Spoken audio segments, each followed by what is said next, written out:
everybody, and welcome back to this tutorial. And this is the first tutorial where we'll actually start to code our reverse shell and our server that will accept all of the connections to our Kali Linux machine.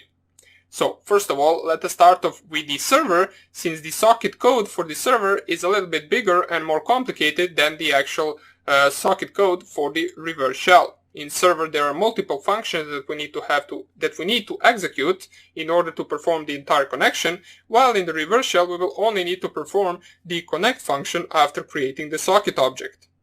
So let us navigate to our Python programs, so root Python programs. We can call this mkdir, we can call it reverse_shell. That will be the name of our actual directory where we will save our reverse shell and server and any additional actual programs that we need for this section. So let us first of all nano server.py, just a simple name, we don't need anything to specify else. So just right here add the additional line user bin python, and we know that we are going to use the socket library as the first library in order to create the connection. So first of all, let us just try to create the connecting of these two programs from two different machines. Now for those of you who are coming from my previous ethical hacking course already know how we are going to do this. So if you already watched this in my ethical hacking course, feel free to skip to the end of this section where we will actually change some different things and compile the program in a different way in order to see what our available options are for running this attack.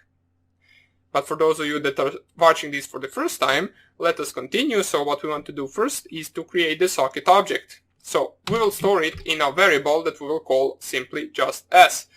In order to create socket object we are already familiar with, we need to run the socket.socket function, and in these brackets right here we need to specify what type of socket object we want to create. So we will paste two arguments right here. One of them is socket.af_inet, which will allow us to create a socket object for the IPv4 address, since we are going to perform the connection function onto the IPv4 address on a certain port.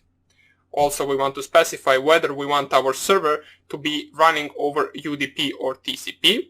We want to actually run a full TCP three-way handshake connection with the TCP protocol. So in order to specify that, we need to just type socket.sock_stream, and we successfully created our socket object. So once again, this stands for IPv4 connection and this stands for TCP connection. So in the next line, we will set some of the options for our socket object. In order to do that, we will use a function called setSockOpt, and in the actual brackets just specify socket.so_socket, comma, socket.so_reuse addr. After that, comma 1, and that is all we need to do for our socket object in the entire program.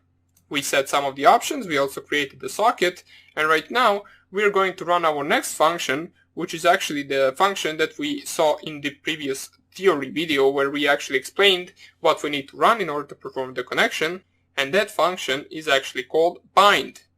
So if you just type s.bind, what this function does, what this function does is it will bind your IP address, your local IP address, to the actual port that you specify in between these brackets. So what you need to specify right here is the IP address of your Kali Linux machine, and also to specify the port that you want to bind to that IP address.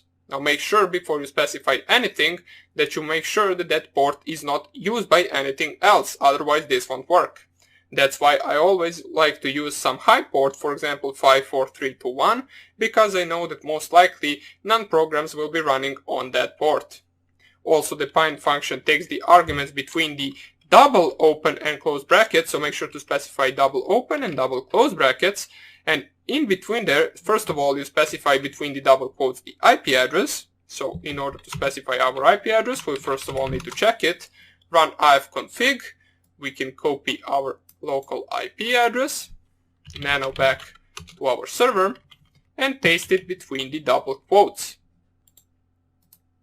Right after that, we need to separate comma, and add the port that we want to bind to, in my case 54321. So after that we need to listen for the incoming connection. So now that we created the socket object and that we binded our port to our IP address, we need to listen for the incoming connections. In order to do that, we need to specify the listen function, and in between to how many connections we want to listen for. For example, specify 5.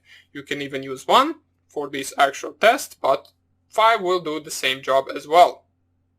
After that, we can actually print a few statements which will allow us to know whether we completed these statements right here correctly, or whether we ran into some error. So let us print the successful execution in in green, and the failed attempts in red. So from term color import colored. So what we are going to do is right here we can print colored, and then let me just, okay, so we need to specify plus, since this means that it worked. Listening for incoming connections.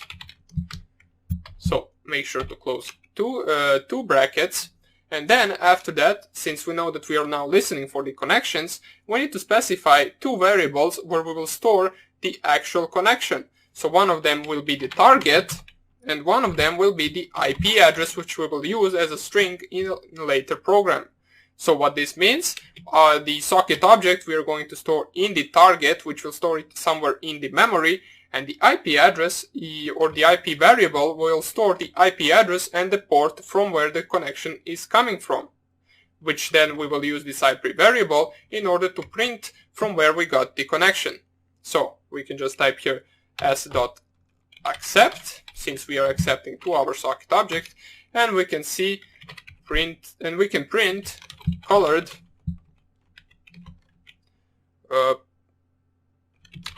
connection established from, and then we can use %s, since we are going to specify a string, and we can just close the double quotes and here use %string from IP.